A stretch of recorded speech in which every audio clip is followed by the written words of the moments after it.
there. He sat hard. I tried walking away.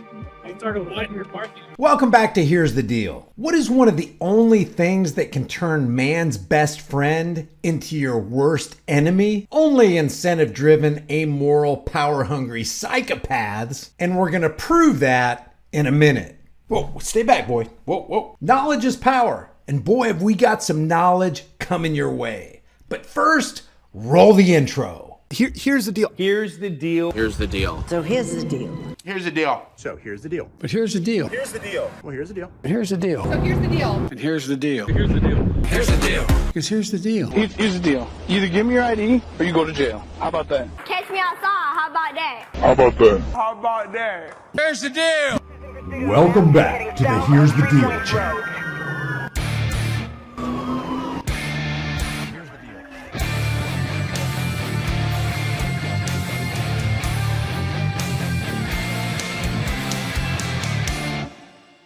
Okay, somebody just sent me this interesting article from newsbreak.com entitled Body Cameras Uncover Doubts About Drug Sniffing Dogs' Impartiality. And this article goes along with the video that I just uploaded right before this one, where this officer Babs from this Bexar County Sheriff's Department basically gives this guy a runaround, asks him a million questions, and then brings out the canine dog. But I wanted to read this to you, and then I want to show you expert testimony of somebody who used to be a dog handler, and that's Barry Cooper. And I'm going to show you one false alert and two true alerts, and then we're going to look back at this body cam video and determine whether this officer Molina, who's the canine handler, if he false alerted or coaxed the dog into false alerting. It says, for decades, the impartiality of sniffing dogs in American courts was taken for granted, with testimony from their handlers and training records considered sufficient evidence. So the judges took what the cops said as, that's it, they can't be lying, you must be guilty because the dog hit because the cops said that they did. It says, however, the advent of body cameras is now challenging that long-standing faith. And that's all it is. It's just faith. The judges in the court system has faith in the police officer, and you are guilty until you prove yourself innocent, and that's where the body cams come in. In a recent federal lawsuit filed in Texas, the potential undermining of canine unit legitimacy is revealed, and it sure does look like it is. Alex Schott, a Houston resident, accuses Bexar County Sheriff's Deputy Joel Babb of unjustly pulling him over on Interstate 35. And you want to take a look at that video, I'll leave the link in the description. Schott further alleges that when he denied permission to search his pickup truck, Canine Deputy Martin Molina coerced his dog to signal a, I can't say this word right here, scent. Previously, proving such claims was nearly impossible. However, Schott managed to obtain the officer's body cam footage, granting him a perspective similar to that of the canine handler because it's on the canine handler. The footage revealed a moment when the handler made a gesture toward the attentive dog. We're going to take a look at that. Stay tuned. Resulting in the dog jumping up on the pickup's door. So basically, when people like Bab say, well, we're going to bring a D dog out to go around your vehicle, basically he's saying, we're going to bring a dog out to scratch around on your vehicle and destroy your property while we're looking for something that you probably don't have. Because Bab admits at the end of this video, hey, 9 times out of 10, this is what happens. But like I said, I try not to be a jerk about things, because 9 times out of 10, this is what happens. So, in other words, 90% of the time we're wrong. It's only 10% of the time that we happen to be lucky enough to be right because we're profiling people.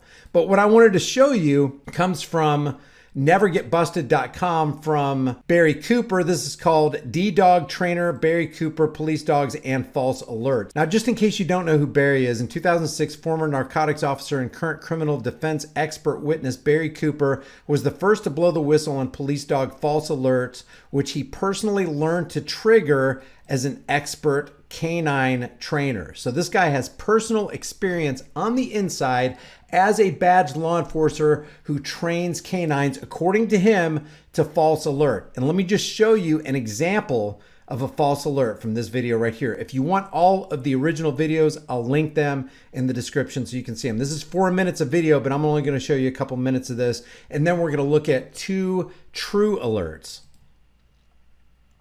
Now, there's no audio on this right here, but you can see the dog handler is leading the dog instead of letting the dog lead the handler, which is, according to Barry Cooper, is what you're supposed to do. You're not supposed to lead the dog. The dog is actually supposed to lead you in the alert.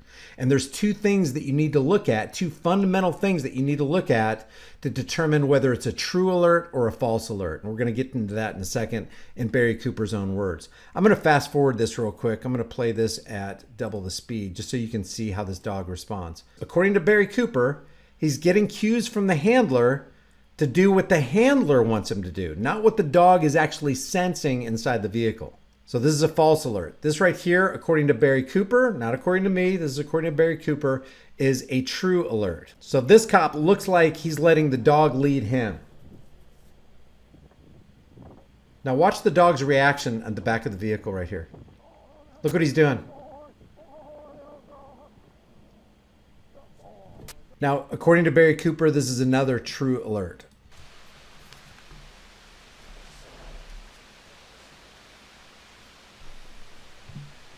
I don't know if there's any audio on this one, but watch what the dog does when he gets to the trunk of the car. Watch his mannerism and watch him just start scratching feverishly. Look at this. This video that I'm doing right here is not negating the fact that the drug war is bogus and it gives cops the justification that they need to trample your Fourth Amendment rights. This is aside from that. This is another aspect, another justification that they use, another tool that they use, that is man's best friend, so that they can actually trample your Fourth Amendment right to be secure in your property. And your property is a vehicle on the highways. Now, before we get into this video right here where officers Babb and Molina is the canine handler, before we determine, based on what we just saw from Barry Cooper's video, before we determine whether it's a true alert or a false alert, I wanted to go back to this page right here where Barry Cooper says, the ability to detect narcotic odors is not specific to just police dogs. All dogs have the ability to smell narcotic odors. Properly trained police dogs are different because they can communicate the presence of the narcotic odor. This communication is called an alert. An alert includes noticeable behavior changes triggered by odor interest, followed by a scratch near the door source. Behavior changes include a sudden head jerk in the direction of the odor source, slowing or speeding of the wagging of the tail, body posture changes, and changes in breath patterns. If the canine detects the odor of a narcotic during a search, police dogs communicate this to the handler by scratching near the source. Behavior changes without a scratch are not enough to announce an alert. And I just want to read these next two paragraphs before we get into that video so you can tell me if you think this is a true alert or a false alert. Just as scratching without behavior changes is not alert. So just to recap, a behavior change without a scratch is not enough, according to Barry Cooper, to announce a legitimate alert. And just scratching without the behavior change is not enough for a legitimate alert. Both must be witnessed by the handler in order for contraband to be considered detected. A police dog goes through these behavioral changes, less the scratch, when curious about odors such as urine or food. So it's an error for the handler to call an alert after witnessing behavioral changes only. And then he says, and then we're going to watch the video, it's also an error to call an alert after witnessing only a scratch because the scratch was not preceded by necessary behavior changes that are always produced when a dog is interested in any odor. So let me play this video right here and you tell me if you think this dog initiated a false alert or a true alert.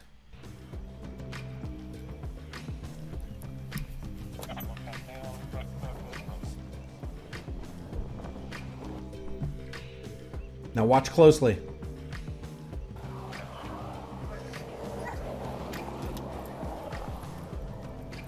Did that dog look like he actually alerted? Let's compare it again with this.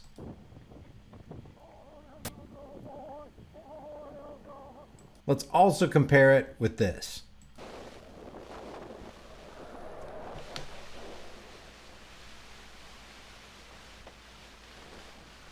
Did you see the behavior change before the scratching? Behavior change right there, wagging of the tail, going back and forth, scratching feverishly. Let's watch this one again.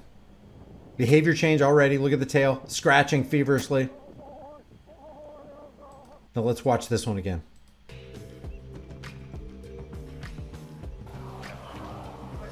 No behavior change, no scratching. No behavior change and no scratching. Watch it again.